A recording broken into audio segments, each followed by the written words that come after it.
तो कहने का भाव ये है कि आप ये नहीं कि नाम ले लिया और सार नाम ले लिया और पार हो गए, नहीं, अब तो आप भगत बने हो।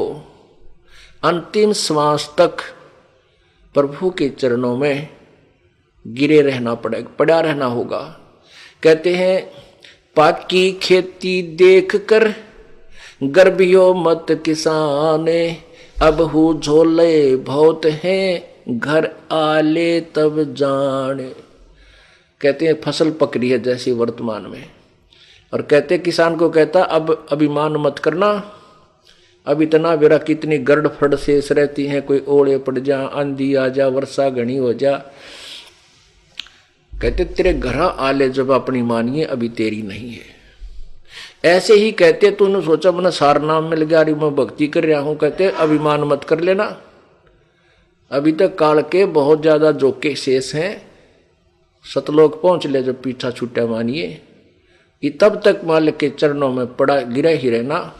द्वार धनी के पड़ा रहे धक्के धनी के खावे, 100 काल जकजोल ही पर द्वार छोड़ ना जावे। राम नाम रटते रहो, राम नाम रटते रहो, जब तक घट में प्राणी, कब हो तो दीन दयाल के भनक पड़ेगी कान। के अंतिम श्वास तक नाम जपता रहे और कदे तो दीन दयाल के भनक पड़ेगी कान। और जब वो प्रसन्न होगा 1 सेकंड में आपको सतलोक बैठा देगा, 1 सेकंड के अंदर ऊपर पाओगे तुम, काल में पता भी ना चले कौन से रास्ते गया। ये उनके लिए व्यवस्था होगी जो अंतिम श्वास तक परमेश्वर की शरण में इस दास के माध्यम से लगे रहेंगे। गीता जी अध्याय नंबर 8 के श्लोक 13 में स्पष्ट किया है कि ओम इति एक अक्षरम, ओम इति एक अक्षरम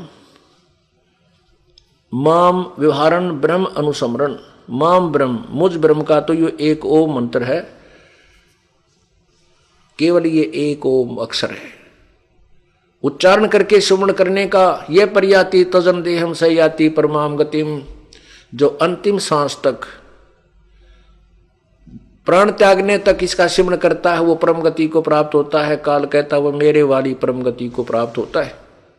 यही परमात्मा कहते हैं द्वार धरणी के पड़ा रहे। गीता जी अध्याय नंबर 8 के श्लोक नंबर 7 और 5 में गीता ज्ञानदाता कहता है कि मेरी भक्ति कर तो मेरी शरण में रहेगा, ये नियम है। फिर ये नियम है कि उस भगवान की भक्ति करेगा, परम दिव्य पुरुष परमेश्वर की, उस पूर्ण ब्रह्म की तत्वदर्शी संत से लेकर के, तो उसकी शरण में उस भक्ति के कारण ही वहां जाएगा, उस भक्ति बल से वहां जाएगा, यानी उस परमात्मा उस कमाई के कारण ही तो सतलोक उसके पास जाएगा।